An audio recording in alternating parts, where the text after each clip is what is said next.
नहमदुन नसल्ली अला रसूलिल करीम अम्मा बाद फ़ाऊज़ु बिल्लाहि मिनश शैतानिर रजीम बिस्मिल्लाहिर रहमानिर रहीम रब्बि इश्रह ली सदरी व यस्सिर ली अमरी वहलुल उक़दतम मिन लिसानी यफ़क़हू क़ौली। अस्सलामु अलैकुम वरहमतुल्लाहि वबरकातुहू। हम लोग सूरह नहल ख़त्म कर चुके हैं और पारा नंबर 14 भी उसमें ख़त्म हो चुका है। अब मज़ीद हम आगे बढ़ते हैं और अल्हम्दुलिल्लाह अभी पारा नंबर 15 शुरू होने वाला है और उसके साथ साथ ही नई सूरह है सूरह इसरा। इसका नाम सूरह इसरा भी है और बनी इसराइल भी है। इसमें बनी इसराइल के बारे में बातचीत करी गई है। तो हम शुरू करते हैं। आउज़ु बिल्लाहि मिनश शैतानिर रजीम बिस्मिल्लाहिर रहमानिर रहीम। सूरत इसरा मक्के में उतरी और इसकी 111 आयतें और 12 रुकू है। अल्लाह के नाम से शुरू करता हूँ जो बड़ा मेहरबान निहायत रहम करने वाला है। पाक है वह अल्लाह ताला जो अपने बंदे को रातों रात मस्जिद हराम से मस्जिद अक्सा तक ले गया, जिसके आसपास हमने बरकतें अता रखी है, इसलिए कि हम उसे अपनी कुदरत के कुछ जलवे दिखाएं।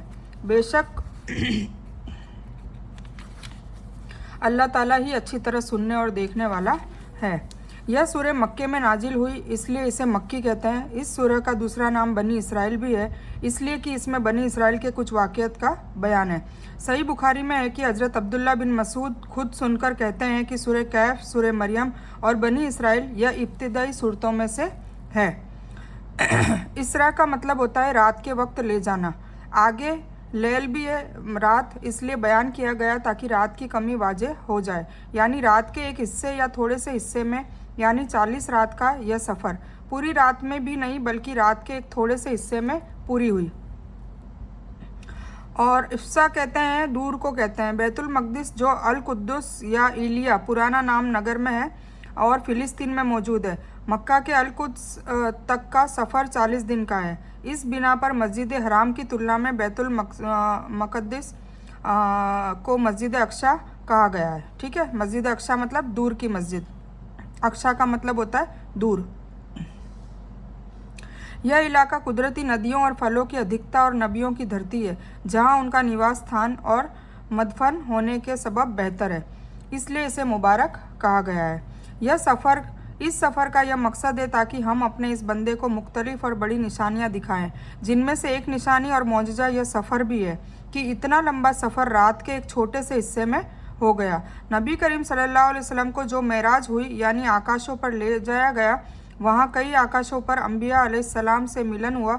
इसकी तारीख में इख्तिलाफ है, फिर भी इस पर इत्तेफाक है कि हिजरत से पहले का वाक़या है। कुछ कहते हैं कि 1 साल पहले की और कुछ कहते हैं कि कई साल पहले यह वाक़या हुआ। इस तरह महीना और तारीख में भी इख्तिलाफ है। कोई रबीउल अव्वल 17 या 27, कोई रजब की 27 और कुछ कोई दूसरे महीने और इसकी तारीख बताते हैं। खैर ये कभी भी हुआ हो, पर हुआ ज़रूर था। ये शब मेराज का वाक़या है, जहाँ हुज़ूर पाक सल्लल्लाहु अलैहि वसल्लम को मस्जिद अक्सा से पहले हरम शरीफ से मतलब मक्का से बैतुल मुक़द्दस मतलब मस्जिद अक्सा तक ले जाया गया और मस्जिद अक्सा से फिर वो लोग आसमान की तरफ उठे और अल्लाह ताला से मुलाकात हुई। और ये सब आप सभी लोग ये मेराज का वाक़या बेहतर तरीके से जानते हैं। और हमने मूसा को किताब अता की और इसे इसराइल की औलाद के लिए हिदायत बना दिया कि तुम मेरे सिवाय किसी दूसरे को कारसाज न बनाना। ए उन लोगों की औलाद जिन्हें हमने नूह के साथ सवार किया था, वह हमारा बहुत शुक्रगुजार बंदा था। और हमने इसराइल की औलाद के लिए उनकी किताब में वाज़ेह फ़ैसला कर दिया था कि तुम धरती पर 2 बार फसाद पैदा करोगे और तुम बहुत जुल्म करोगे। इन दोनों वादों में से पहले के आते ही हमने तुम्हारे सामने अपने बंदों को उठा खड़ा किया जो बड़े लड़ाकू थे। फिर वह तुम्हारे घरों के अंदर तक फैल गए और अल्लाह का वादा पूरा होना ही था। फिर हमने उन पर तुम्हारा गलबा देकर तुम्हारा दीन फेर दिया और माल और औलाद से तुम्हारी मदद की और तुम्हें बड़े जत्थे वाला कर दिया। नूह के वक्त के तूफ़ान के बाद इंसान का वंश नूह के उन बेटों के वंश से ही है ना, सिर्फ उनके बेटों से, क्योंकि बाकी सब तो गर्क हो गए थे।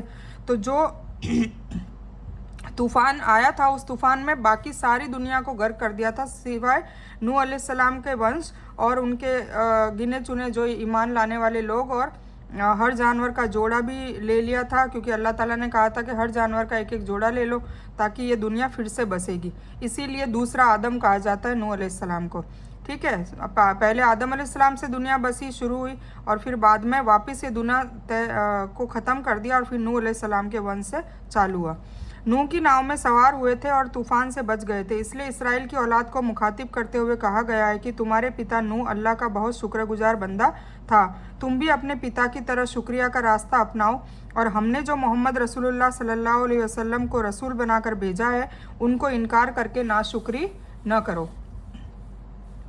अगर तुमने अच्छे काम किए तो खुद अपने फ़ायदे के लिए, और अगर तुमने बुराइयां की तो भी खुद अपने ही लिए। फिर जब दूसरा वादा आया तो हमने दूसरे बंदों को भेज दिया ताकि वे तुम्हारा मुंह बिगाड़ दें और पहली बार की तरह फिर उसी मस्जिद में घुस जाएं और जिस जिस चीज़ पर काबू पाएं तोड़ फोड़ कर जड़ से उखाड़ दें। उम्मीद है कि तुम्हारा रब तुम पर रहम करे। हाँ, अगर तुम फिर भी वही करने लगे तो हम भी फिर ऐसा ही करेंगे, और हमने नकारने वालों के लिए कैदखाना नरक को बना रखा है। बेशक यह कुरान वह रास्ता दिखाता है जो सबसे सीधा, और ईमानदार नेकों को जो नेकी के काम करते हैं इस बात की खुशखबरी देता है कि उनके लिए बहुत अच्छा बदला है। और वह लोग जो आखिरत पर यकीन नहीं करते उनके लिए हमने दुखद अजाब तैयार कर रखा है। और इंसान बुराई की दुआएं करने लगता है, बिल्कुल उसकी अपनी भलाई की दुआओं की तरह इंसान बड़ा ही उतावला है। यह दूसरी बार उन्होंने फसाद पैदा किया कि हज़रत जकरिया को कत्ल कर दिया और हज़रत ईसा को कत्ल करने की योजना बनाते रहे, जिन्हें अल्लाह ताला ने जिंदा आकाश पर उठाकर उनसे बचा लिया था। ये बनी इसराइल के कौम की हरकतें थी। पहले जकरिया अलैहिस्सलाम को कत्ल कर दिया, फिर उसके बाद जकरिया अलैहिस्सलाम उनके खाला के बेटे थे, और फिर ईसा अलैहिस्सलाम को भी कत्ल करने की उन्होंने योजना बनाई। तो योजना बनाते ही अल्लाह ताला ने उनको ज़िंदा उठा लिया, जो दज्जाल के फितने में मेहदी अलैहिस्सलाम के बाद नुज़ुल उनका होगा, और वो हुजूर पाक सल्लल्लाहु अलैहि वसल्लम के उम्मती बन के आएंगे अल्हम्दुलिल्लाह। और फिर वो वाक़या अगर आप सुनना चाहेंगे तो इंशाल्लाह वो भी मैं एक पूरी स्टोरी बताऊंगी कि क्या क्या होने वाला है जब दज्जाल का फितना शुरू होगा। वैसे शुरू हो चुका है, पर जो एंडिंग की जो टॉपिक्स है वो वाले उसमें बयान होते हैं। इंसान चूंकि उतावला है, इसलिए जब उसे दुख पहुंचता है तो अपनी बर्बादी की तमन्ना इस तरह करता है जिस तरह सुख के लिए अपने रब से दुआ करता है। यह तो अल्लाह की रहमत और मेहरबानी है कि उसकी बद्दुआ को कबूल नहीं करता। यही विषय सूरह यूनुस आयत 11 में भी आ चुका है ना। इंसान बहुत ज़्यादा उतावला होता है, उसको सब्र नहीं होता, उसकी दुआएं कबूल नहीं होती तो वो ऐसा हो जाता है, एग्रेसिव हो जाता है कि मेरी दुआएं कबूल क्यों नहीं हो रही। तो उसका हर चीज़ का एक वक्त होता है तो उस वक्त पे अल्लाह ताला कहता है कि ना एक सेकंड आगे होगा ना पीछे होगा। तो हमें सब्र और शुक्र से काम लेना चाहिए। और हमने रात और दिन को अपनी कुदरत की निशानी बनाए हैं। रात की निशानी को हमने बेनूर कर दिया और दिन की निशानी को रोशन दिखाने वाली बनाया, ताकि तुम अपने रब के फजल की खोज कर सको, और इसलिए भी कि सालों का गिनती और हिसाब जान सको। और हर विषय का हमने तफसीली बयान कर दिया है, और हमने हर इंसान की बुराई भलाई को उसके गले डाल दिया है। और क़यामत के दिन हम उसके नामा अमाल को निकालेंगे, जिसे वह अपने ऊपर खुला हुआ पा सकेगा। जो भी अच्छा बुरा जो भी किया होगा सारा उसके अमाल नामे में दर्ज होगा। लो खुद ही अपना अमाल नामा आप पढ़ लो, और हमें खुद ही दिया जाएगा कि फिर हम कैसे बचेंगे। हमारा खुद का अमाल नामा हम खुद पढ़ेंगे। आज तो तू अपने आप ही अपना खुद फैसला करने को काफ़ी है। फिर अगर गुनाह किए होंगे तो हमें खुद ही शर्म आएगी। अल्लाह ताला पूछेगा क्या फ़ैसला करना चाहिए तेरे बारे में, जहन्नम या जन्नत। तो हमें खुद उससे मलाल होगा, नाउज़ुबिल्लाह। अल्लाह ताला हमें ऐसा अमालनामा हमारा बनाए, मतलब ऐसे हम अमाल करें कि हमारा अमालनामा नेकियों से भरा हुआ हो, उसमें एक भी गुनाह न हो। आमीन सुम्मा आमीन या रब्बल आलमीन। जो हिदायत हासिल करता है वह खुद अपने भले के लिए हिदायत हासिल करता है, और जो गुमराह हो जाए उसका बोझ उसी के ऊपर है। कोई बोझ वाला किसी दूसरे का बोझ अपने ऊपर न ला देगा, और हमारा नियम ही नहीं कि रसूल भेजने से पहले ही अजाब भेजे, है ना। कोई भी मतलब गाफिलों को अल्लाह ताला अजाब नहीं देता। अल्लाह ताला जालिमों को अजाब देता है, जो इल्म जान जाते हैं उसके बाद भी फिर इनकार कर देते हैं। ठीक है, तो कोई भी जो कौम थी उसमें रसूल भेजने से पहले अजाब नहीं आया। रसूल आए, उन्होंने बताए, कायदे कानून बताए, अल्लाह का तारुफ करवाया, अल्लाह के अहकाम बताए, उसके बाद उन्होंने उनको नकारा। फिर उसके बाद एक हद तक उसके बाद भी उनको मोहलत दी गई। ऐसा नहीं कि तुरंत नकारते ही अजाब आ गया, एक मोहलत दी। और फिर जब ऐसा टाइम पीरियड आया, क्योंकि अल्लाह तो बेहतर जानता है कि अब ये हठधर्मी कर रहे हैं और अब ये कभी भी सुधरने वाले नहीं हैं, तो उस वक्त टाइम पीरियड में फिर उन पर अजाब नाजिल हो जाता है। और जब हम किसी बस्ती के हलाक करने का इरादा कर लेते हैं तो वहाँ के खुशहाल लोगों को कुछ हुक्म देते हैं और वे उस बस्ती में वाजे तौर से नाफरमानी करने लगते हैं तो उन पर अजाब का फैसला लागू हो जाता है और फिर हम उसे उलट पुलट कर देते हैं। कुछ मुफस्सिरों ने इससे केवल दुनियावी अजाब का मतलब लिया है, यानी आखिरत के अजाब से बच न सकेंगे। लेकिन कुरान करीम के दूसरे मुकामों से वाजह है कि अल्लाह ताला लोगों से पूछेगा कि क्या तुम्हारे पास रसूल नहीं आए थे, जिस पर वे मुस्बत जवाब देंगे, जिससे यह महसूस होता है कि रसूलों को भेजने और किताब उतारे बिना वह किसी को अजाब नहीं देगा। फिर भी इसका फैसला कि किस उम्मत या किस इंसान तक उसका पैगाम नहीं पहुंचा, क़यामत के दिन वह खुद ही कर देगा। और हमने नूह के बाद भी बहुत से समुदाय नष्ट किए और तेरा रब अपने बंदों के गुनाहों से अच्छी तरह वाकिफ़ और अच्छी तरह देखने वाला है। जिसकी तमन्ना केवल इसकी इस जल्दी वाली दुनिया की ही हो, उसे हम यहाँ जितना जिसके लिए चाहें जल्दी से अता कर देते हैं। आखिर में उसके लिए हम नर्क मुकर्रर कर देते हैं जहाँ वह बदहाल धिक्कारा हुआ दाखिल होगा। और जिसकी तमन्ना आखिरत की हो, मतलब जिसकी दुनिया की हो, उसको और जल्दी हो ज़्यादा, तो उसको दुनिया भी अता कर देते हैं और आखिर में फिर उसके लिए जहन्नम में और किसी को दुनिया भी अता नहीं होती, तो वो सब अल्लाह के फैसले हैं, ठीक है। और जिसकी तमन्ना आखिरत की हो और जैसी कोशिश होनी चाहिए वैसी वो करता भी हो और वह ईमान के साथ भी हो, फिर तो यही लोग हैं जिनकी कोशिश को अल्लाह के यहाँ पूरा पूरा सम्मान किया जाएगा। हर एक को हम देते हैं, इन्हें भी और उन्हें भी, तेरे रब के उपकार में से, और तेरे रब का उपकार रुका हुआ नहीं है। देख ले उनमें एक को एक पर किस तरह फजीलत अता कर रखी है, और आखिरत तो दर्जे के एतबार से बहुत बेहतर है और फजीलत के एतबार से भी बहुत बेहतर है ना। दुनिया पर भी सबकी अलग अलग क्वालिटीज़ है, सबकी अलग अलग फजीलत है। कोई किस में माहिर है, कोई किस में माहिर है। कोई दौलतमंद है तो अक्लमंद कम है, कोई अक्लमंद है तो उसको दौलत कम दे रखी है। किसी को किसी चीज़ का हुनर दे रखा है, किसी को बोलने का तरीका बहुत अच्छा आता है तो किसी को कुकिंग बहुत अच्छी आती है, किसी को किसी में बॉडी में इतनी कुव्वत होती है, ताकत होती है कि वो खिदमत करता है तो उसको कुछ मतलब वो थकता नहीं है। तो अल्लाह ताला ने हर एक मखलूक को, हर एक बंदे को अलग अलग टाइप से नवाजा है। अल्लाह के साथ किसी दूसरे को माबूद न बना कि आखिर में तू जलील बेमददगार होकर बैठ रहेगा। यानी हर संसार के लालची को दुनिया नहीं मिलती, केवल उसको मिलती है जिसको हम चाहें।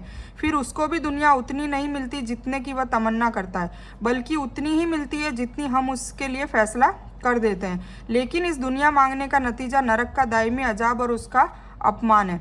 फिर भी दुनिया की यह चीज़ें किसी को कम किसी को ज़्यादा मिलती है। अल्लाह ताला अपनी मर्जी और हिकमत से यह रोज़ी बांटता है, लेकिन आखिरत में दर्जों का यह फ़र्क ज़्यादा वाज़ेह और जाहिर होगा और वह इस तरह की ईमान वाले स्वर्ग में और काफिर वाले नर्क में जाएंगे। और तेरा रब खुला हुक्म दे चुका है कि तुम उसके सिवाय किसी दूसरे की इबादत न करना और माता पिता के साथ अच्छा सुलूक करना, और तेरी मौजूदगी में इनमें से एक या दोनों बुढ़ापे को पहुंच जाए तो उनको उफ तक न कहना, है ना। माँ बाप के लिए देखें ये क्या आया है कि माँ बाप के साथ अच्छा सुलूक करे, उनकी फरमाबरदारी करे, और अगर उन दोनों में से एक चला जाए, एक गुजर जाए, इंतकाल हो जाए, तो दूसरे को उफ तक न कहना, उन्हें डांटना नहीं बल्कि उनके साथ इज्जत और एहतराम से बातचीत करना, और नरमी और मोहब्बत के साथ उनके सामने इनके सारी के हाथ फैलाए रखना और दुआ करते रहना कि ऐ मेरे रब, इन पर ऐसे ही रहम करना जैसा कि इन्होंने मेरे बचपन में मेरे पालने पोसने में किया है। मैंने वर्कशॉप में और कई बार मैंने आप लोगों को ये दुआ बताई है। ये दुआ वही है, मैं अरबी में पढ़ती हूँ, आपको याद आ जाएगी। रब्बिर हम हुमा कमा रब्बयानी सगीरा। इसका मतलब है मेरे रब, इन पर ऐसे ही रहम करना जैसा कि इन्होंने मेरे बचपन में मेरे पालने पोसने में किया है। जो कुछ तुम्हारे दिलों में है उसे तुम्हारा रब अच्छी तरह जानता है। अगर तुम नेक हो तो वह तौबा करने वालों को माफ़ करने वाला है। और रिश्तेदारों का और गरीबों का और मुसाफिरों का हक अदा करते रहो और फिजूल खर्ची से बचो। इस आयत में बहुत रहम करने वाला अल्लाह ताला ने अपनी इबादत के दूसरे हिस्से में माता पिता के साथ अच्छे सुलूक का हुक्म दिया है, जिससे माता पिता की फरमाबरदारी, उनकी खिदमत और उनकी इज्जत और एहतराम की अहमियत वाज़ेह होती है। पक्षी जब अपने बच्चों को अपनी प्रेम छाया में लेता है तो उनके लिए अपने पंख नीचे गिरा देता है। यानी तू भी अपने माता पिता के साथ इसी तरह अच्छा और मोहब्बत भरा सुलूक कर और उनकी इसी तरह देखभाल कर जिस तरह उन्होंने बचपन में तेरा किया। कुरान करीम के इन लफ्ज़ों से मालूम हुआ कि गरीब करीबी रिश्तेदारों, गरीबों और किसी तरह की ज़रूरत वाले मुसाफिरों की मदद करके उन पर एहसान जताना नहीं चाहिए, क्योंकि यह एहसान नहीं बल्कि माल का वह हिस्सा है जो अल्लाह ताला ने धनवानों के धन में बयान किए इंसानों का रखा है। अगर धनवान यह धन अदा नहीं करेगा तो अल्लाह के सामने गुनाहगार होगा। इसके सिवाय करीबी रिश्तेदारों का बयान करने से उनकी तरजीह और हक भी वाजे होता है। करीबी रिश्तेदारों के हक़ों को अदा करना, उनके साथ अच्छा सलूक करने को रिश्ता जोड़ना कहा जाता है, जिसकी इस्लाम में बड़ी अहमियत है। फिजूल खर्ची करने वाले शैतानों के भाई है और शैतान अपने रब का बहुत नाशुक्रा है। और अगर तुझे उनसे मुंह फेर लेना पड़े अपने रब की इस रहमत की खोज में जिसकी तू उम्मीद रखता है, तो भी तुझे चाहिए कि अच्छी तरह और नरमी से उन्हें समझा दे और अपना हाथ अपनी गर्दन से बंधा हुआ न रख और न उसे पूरी तरह से खोल दे, फिर धिक्कारा हुआ और पछताया हुआ बैठ जाए। बेशक तेरा रब जिसके लिए चाहे रोजी का कुशादा कर देता है और जिसके लिए चाहे तंग कर देता है। बेशक वह अपने बंदों से बाखबर है और अच्छी तरह से देखने वाला है। और गरीबी के डर से अपनी औलादों को न मार डालो, न उनको और तुमको हम ही रिस्क अता करते हैं। बेशक उनका कत्ल करना बहुत बड़ा गुनाह है। और होशियार, जीना के करीब भी न जाना, क्योंकि वह बड़ी बेहयाई और बहुत बुरा रास्ता है। इसमें ईमान वालों के लिए तसल्ली है कि उनके पास वसाइल रिस्क की कसरत नहीं, तो इसका मतलब यह नहीं कि अल्लाह के दरबार में उनकी जगह नहीं है, बल्कि यह रोजी की ज़्यादती या कमी का संबंध, इसका जो ताल्लुक़ है वो अल्लाह की उस हिकमत और फैसले से है जिसे केवल वही जानता है। वह अपने दुश्मनों को धनवान बना दे और अपनों को इतना ही दे कि जिससे वे कठिनाई से अपना गुजारा कर सकें। यह उसकी मर्जी है। जिसको वह ज़्यादा दे वह उसका प्रिय नहीं और थोड़े रिस्क का मालिक उसका नापसंदीदा नहीं, है ना। ऐसा नहीं कि जो गरीब है अल्लाह उसको पसंद नहीं कर रहा और जो अमीर है अल्लाह ताला उससे नाराज़ नहीं है। तो इससे उलट भी हो सकता है। जैसे फ़िरौन को 7 बर्रे आज़म का बादशाह बनाया था, इतनी दौलत धन दौलत दी थी, नमरूद को दी थी, तो इसका मतलब ये थोड़ा ना कि अल्लाह ताला उनको पसंद करता था। ठीक है, तो हमें ये इस तरीके से नहीं सोचना चाहिए। अगर गुर्बत में है और बहुत गरीब है और पैसा नहीं है तो अल्लाह ताला हमसे नाराज़ है या हमारी दुआएं कबूल नहीं कर रहा है, या हमें इसी को ही कामयाबी नहीं समझना चाहिए दौलत को। ठीक है। इस्लाम में चूँकि जीना बहुत बड़ा गुनाह है, इतना घोर कि अगर कोई विवाहित मर्द और औरत इसे करे तो समाज में ज़िंदा रहने का हकदार ही नहीं है। देखिए, जो शादीशुदा है और फिर वो गैर औरत अगर गैर मर्द से और मर्द अगर गैर औरत से संबंध बनाता है तो फिर उसको कत्ल करने का हुक्म है, मतलब उसको ज़िंदा रहने का ही हकदार वो नहीं है। फिर उसे तलवार के एक वार से मार डालना ही बस नहीं है, बल्कि हुक्म है कि पत्थर मार मार कर उसका जीवन का अंत कर दिया जाए, ताकि वह समाज के लिए नसीहत की निशानी बन जाए।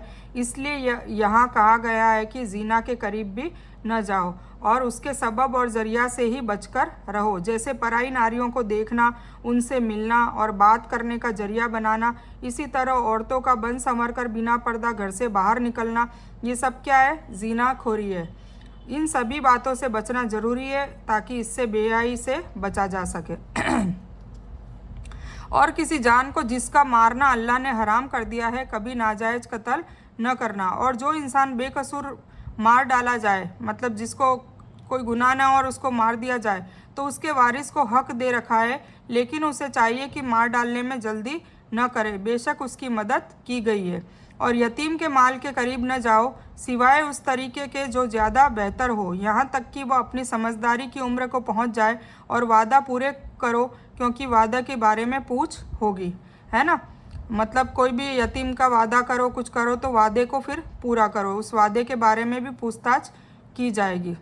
इवन हुजूर पाक सल्लल्लाहु का फरमान है कि जो वादा खिलाफ़ी करे वो हम में से नहीं, जो झूठ बोले वो हम में से नहीं, जो अमानत में खयानत करे वो हम में से नहीं, है ना। तो ये इन सब चीज़ों से हमें बचना चाहिए। और जब नापने लगो तो पूरे नाप से नापो और सीधी तराजू से तोलो, यही अच्छा है और इसका नतीजा भी बहुत अच्छा है। और जिस बात की तुझे खबर ही ना हो उसके पीछे मत पड़, क्योंकि कान और आँख और दिल, इनमें से हर एक से पूछताछ की जाने वाली है ना। कभी कभी गलतफहमी के शिकार हो जाते हैं लोग, गलतफहमी से ही आपस में मतभेद करने लग जाते हैं, या किसी और के बरखलाने से या बहकाने से वो आपस में रंजिश करने लग जाते हैं, चाहे वो सामने वाले बंदे को पता ही ना हो। तो इन सब चीज़ों से बचना चाहिए, क्योंकि आपके कान, आपके आँख, आपके दिल, सब से अल्लाह ताला पूछताछ करेगा। और धरती पर अकड़ कर न चलो, मतलब घमंड न करो, क्योंकि न तो धरती को चीर सकता है और न लंबाई में पहाड़ों को पहुंच सकता है। किसी की जान नाहक बर्बाद करने से मना करने के बाद धन के फिजूल खर्ची से भी रोका जा रहा है, और इसमें यतीम का माल खास अहमियत रखता है। इसीलिए कहा है कि यतीम के बालिग होने तक उसके धन को इस तरह से इस्तेमाल करो जिसमें उसका फ़ायदा हो। ऐसा ना हो कि बस वो जवान होते होते उसका सारा धन इधर उधर उड़ा डालो या अपने बस में कर दो और उसको कहो कि अब कुछ बचा ही नहीं है। इसके लिए भी सवाल किया जाएगा, ये भी अमानत में खयानत है। तो क्या है, इसलिए कि यतीम को बालिग होने तक उसके धन को इस तरह से इस्तेमाल करो जिसमें उसका फ़ायदा हो। यह ना हो कि बिना सोचे विचारे ऐसे काम में लगा दो कि सब बर्बाद हो जाए, नुकसान में जाए, या जवानी तक पहुंचने से पहले ही तुम उसे ख़त्म कर दो। ठीक है, तो ये इस ऐसा करोगे तो गुनहगार हो जाओगे। फिर कहा है कि इतराकर और अकड़ कर चलना अल्लाह ताला को बहुत नापसंद है। कारून को इसीलिए उसके घर और खजाने सहित धरती में धंसा दिया था।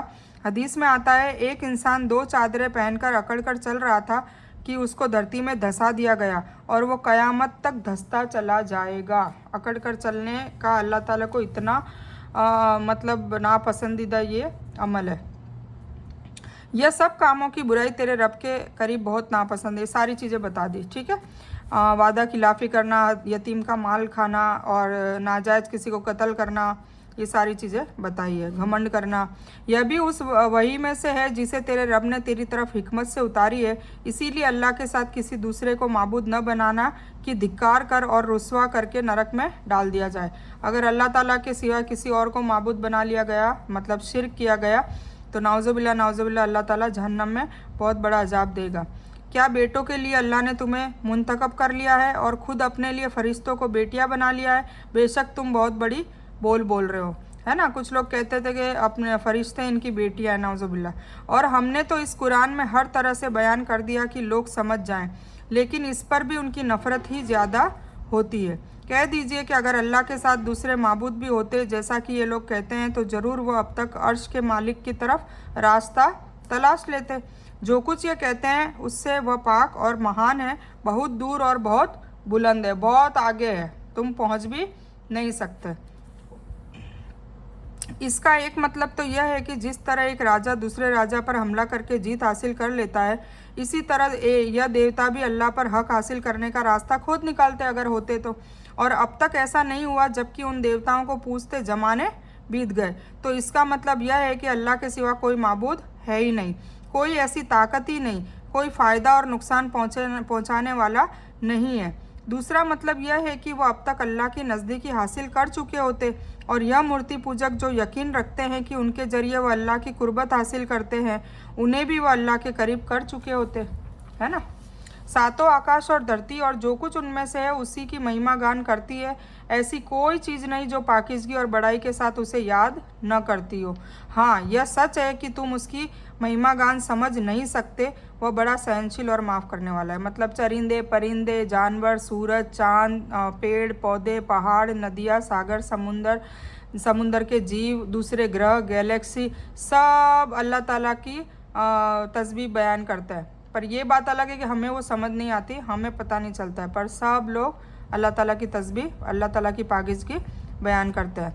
और तू जब कुरान पढ़ता है, हम तेरे और उन लोगों के बीच जो परलोक के आखिरत पर यकीन नहीं करते एक गुप्त पर्दा डाल देता है ना। जो कुरान को समझना चाहते हैं और जो नहीं समझना चाहते, मतलब आखिरत पे यकीन नहीं करते, इसीलिए कुरान को नहीं समझना चाहते, क्योंकि इसमें रिसालत, आखिरत और तौहीद का ही तो जिक्र है, ठीक है। तो फिर उनके बीच में एक पर्दा डाल दिया जाता है, फिर उनको समझ में भी नहीं आता, और उनके दिलों पर हमने पर्दे डाल दिए कि वह उसे समझे, और उनके कानों में बोझ। और जब तू केवल अल्लाह ही का बयान उसकी एकता के साथ इस कुरान में करता है, तो वे मुंह फेर कर, पीठ मोड़कर भाग खड़े होते हैं ना। कुछ लोगों को कुरान बिल्कुल समझ नहीं आता, या जैसे ही उसका तर्जुमा और करते हैं तो वो भाग खड़े होते हैं, उन्हें बहुत ज़्यादा बेचैनी हो जाती है, या उन्हें वो समझ में नहीं आता, या ऐसा लगता है कि ये उन्हीं के बारे में तंबीह की जा रही है, तो वो भाग खड़े होते हैं, या उनको बिल्कुल समझ में ही नहीं आता।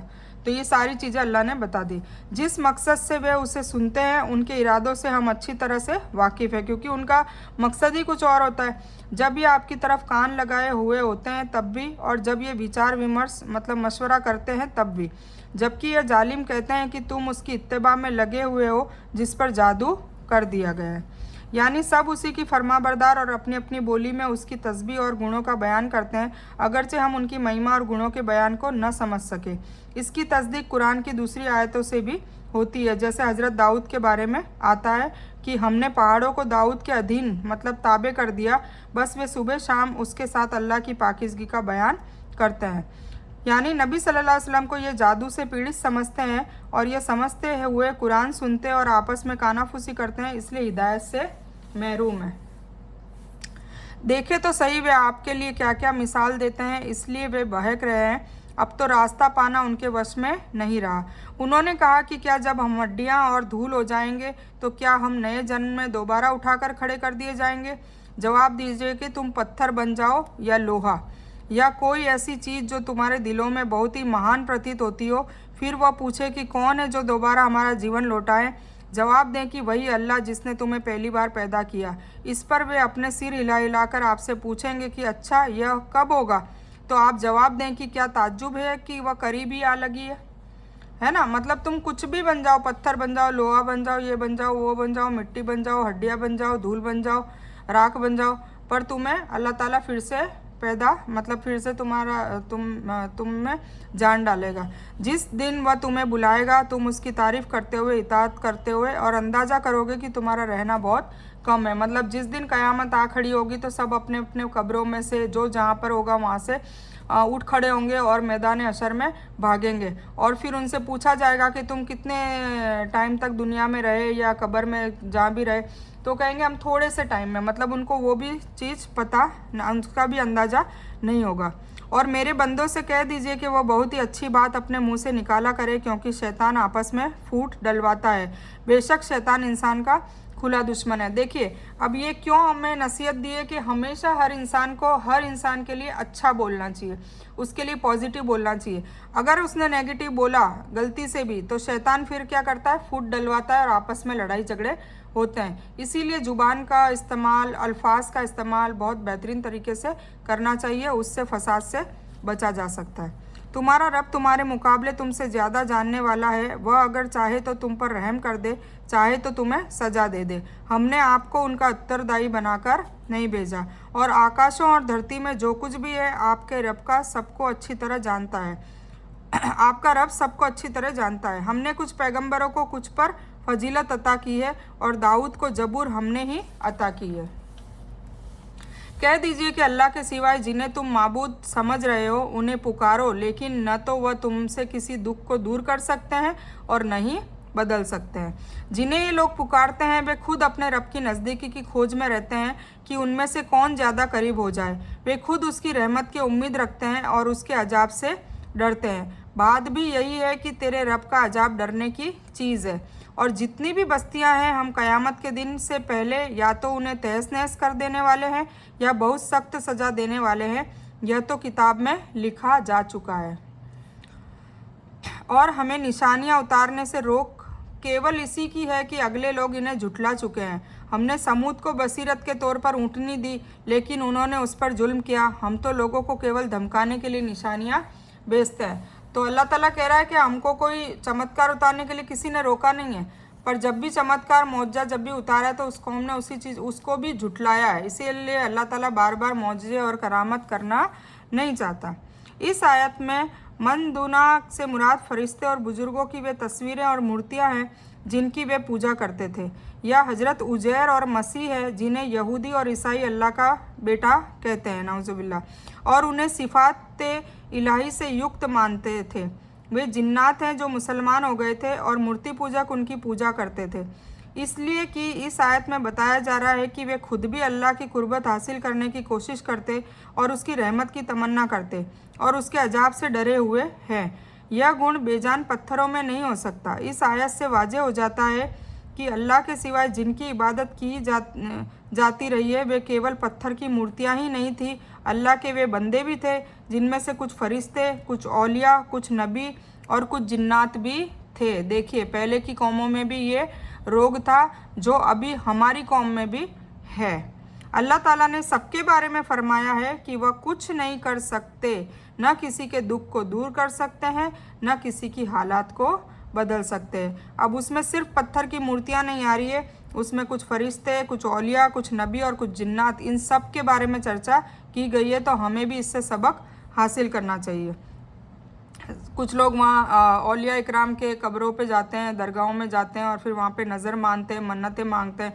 ये सब चीज़ें शिर्क है, बिदात है। यह आयत उस समय नाजिल हुई जिस समय मक्का के काफिरों ने यह मांग की कि सफ़ा के पहाड़ को सोना बना दिया जाए या मक्का के पहाड़ अपनी जगह से हटा दिए जाए ताकि वहाँ खेती की जा सके, जिस पर अल्लाह ताला ने जिब्रील के जरिए से पैगाम भेजा कि उनकी मांग हम पूरा करने को तैयार हैं, लेकिन अगर उसके बाद भी वह ईमान न लाए तो फिर उनकी तबाही तय है, फिर उन्हें मौका नहीं दिया जाएगा। नबी सल्लल्लाहु अलैहि वसल्लम ने इसी बात को ठीक समझा कि इनकी मांगें पूरी न की जाए ताकि वह यकीनी तबाही से बच जाए। देखिए हुजूर पाक सल्लल्लाहु अलैहि वसल्लम ने उस वक्त भी उम्मत के लिए सोचा। और याद करो जबकि हमने आपसे कह दिया कि आपके रब ने लोगों को घेर लिया है, जो रूयत आपको दिखाई थी वह लोगों के लिए वाज़े इम्तिहान ही था, और उसी तरह वह पेड़ भी जिससे कुरान में नफ़रत का इज़हार किया गया है। हम उन्हें बाखबर कर रहे हैं लेकिन यह उन्हें और ज़्यादा दुश्मनी में बढ़ा रहे हैं।